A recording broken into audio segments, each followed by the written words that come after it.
ബന്ധപ്പെട്ട്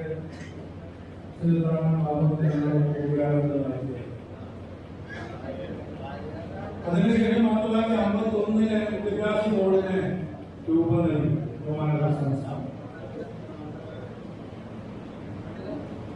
ആ വിദ്യാഭ്യാസ ബോർഡിന്റെ പ്രവർത്തനങ്ങളെ ഇന്ന് ലോകത്തിന്റെ എല്ലാ കോണുകളിലും എത്തുന്നു എന്നുള്ളത് വളരെ സന്തോഷകരമായ കാര്യമാണ്.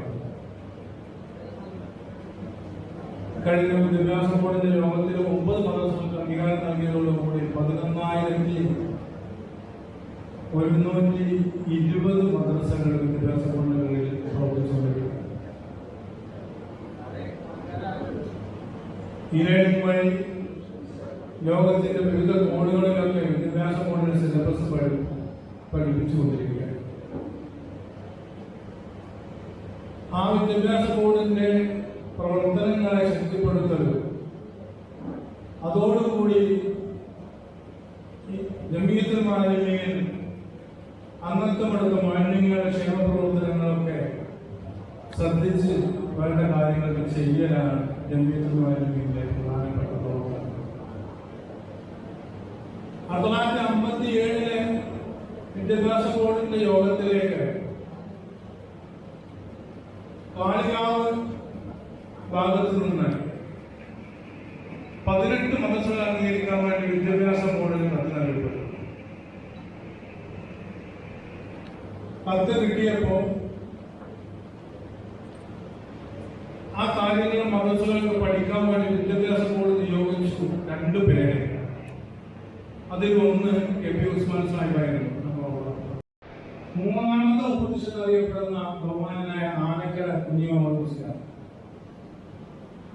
ഇവരെ 2 പേരെയാണ് ഈ 18 മദ്രസകളെ പറ്റി പഠിച്ച് റിപ്പോർട്ട് ചെയ്യാൻ വേണ്ടി ബഹുമാനപ്പെട്ട ഈ 18 മദ്രസകളും കണ്ണൂർ ഫർക്ക അറബിക് അധ്യാപക യൂണിയൻ എന്ന പേരിൽ പ്രവർത്തിച്ചുകൊണ്ടിരിക്കുകയാണ്. കണ്ണൂർ ഫർക്ക അറബിക് അധ്യാപക യൂണിയൻ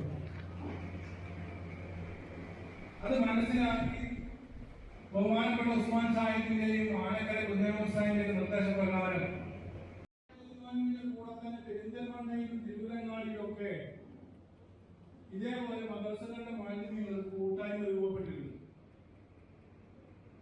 അങ്ങനെ കാളികാവ് രൂപപ്പെട്ടതും പെരിന്തൽമണ്ണയും തിരുവരങ്ങാടിയൊക്കെ രൂപപ്പെട്ടതുമായ മദ്രസകളെ ഒരുമിച്ച് കൂട്ടി 1959 വടകര വെച്ചിട്ട് സമസ്ത കേരള ജമീയത്തുൽ മുഅല്ലിമീന് രൂപം നൽകപ്പെട്ടു പ്രധാന നേതാക്കൾ. അങ്ങനെയാണ് ജമീയത്തുൽ മുഅല്ലിമീന്റെ പിറവി.